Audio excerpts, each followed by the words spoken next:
आत्मवंदन sir, सभी को आत्मवंदन।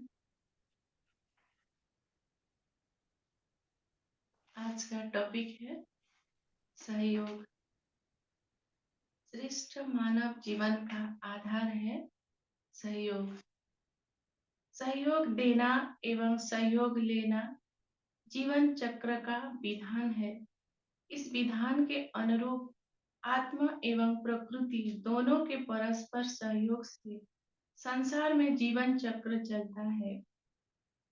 नीति शास्त्रों में भी कहा गया है, जातस्य नदी तीरे तस्यपि तृणस्य जन्म साफल्यम यत् सलील मज्जनाकुल जन हस्तालंबनम भवति।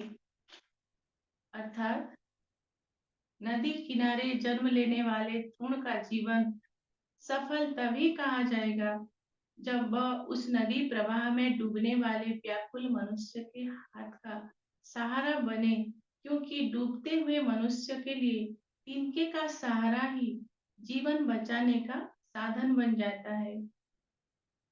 इसी प्रकार वर्तमान समय विषय सागर में डूबे हुए मनुष्यों को थोड़े से सहयोग की आवश्यकता है। वह सहयोग न केवल उसके जीवन का कल्याण करेगा, लेकिन इस दुखी अशांत संसार को परिवर्तन करने में भी मदद करेगा।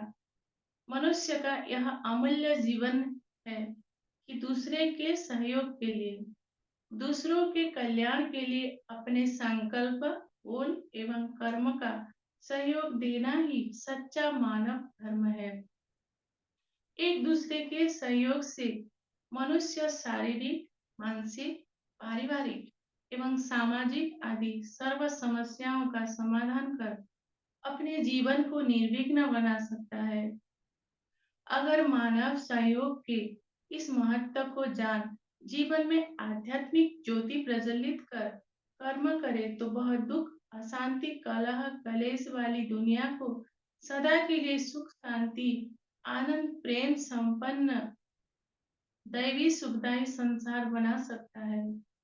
जब जब मानव धर्म भ्रष्ट एवं कर्म भ्रष्ट होकर मानवता की प्रगति में समस्या रूप बना है, तब जिन आत्माओं ने अपने त्याग एवं बलिदान से समाज में आध्यात्मिक भावना, धार्मिक विचारधाराएं एवं नैतिकता के मूल्य बोध को संपूर्ण विलुप्त होने से बचाने में अपना सहयोग दिया, उन श्रेष्ठ धर्म आत्माओं, महात्माओं को मानवता के इतिहास ने आज तक अपने विशाल दिल में अमरत्व का स्थान दिया है। उनसे विचारों में मित्रता होते हुए भी, उनसे विचारों में भिन्नता होते हुए भी सदा उनके सहयोग को याद कर अपने श्रद्धा सुमन अर्पित करता है। लेकिन मानव जीवन को संपूर्ण सुखी बनाने एवं दुखी अशांत संसार को सुखमय संसार बनाने में ईश्वरीय सत्ता का सहयोग अविस्मरणीय है। मानवता को धर्म एवं कर्म की शिक्षा देने वाली सर्वशास्त्र शिरोमणि गीता इसका यादगार है। मंदिरों में शिवलिंग, भक्ति में स्मरण होने वाला ओम नमः शिवाय मंत्र हमें उस सत्य कल्याणकारी ईश्वर पिता की याद दिलाता है, जो जर्जरीभूत अवस्था को प्राप्त होने वाले सच्चे सनातन मानव धर्म को पुनः नई दिशा देकर सर्व आत्माओं को अपने स्वधर्म में स्थित कराता है तथा नैतिक एवं आध्यात्मिक ज्योति को पुनर्जागृत करने के लिए आत्माओं में ज्ञान घृत डालता है। श्रेष्ठ जीवन बनाने के लिए ज्ञान एवं शक्ति का सहयोग देने के साथ साथ वह स्वयं प्रत्यक्ष सेवाधारी बन सहयोग देकर सहयोग लेने की विधि सिखाता है, जिस विधि से यह पंकिल समान दुनिया कमल समान न्यारी, प्यारी, सुंदर एवं सुखदायी स्वर्ग बन जाती है। सहयोग शक्ति को व्यवहार में लाने के लिए सदा सर्व के प्रति कल्याणकारी दृष्टि, बेहद की वृत्ति एवं जीवन में त्याग, तपस्या और निष्काम सेवा भावना होना जरूरी है।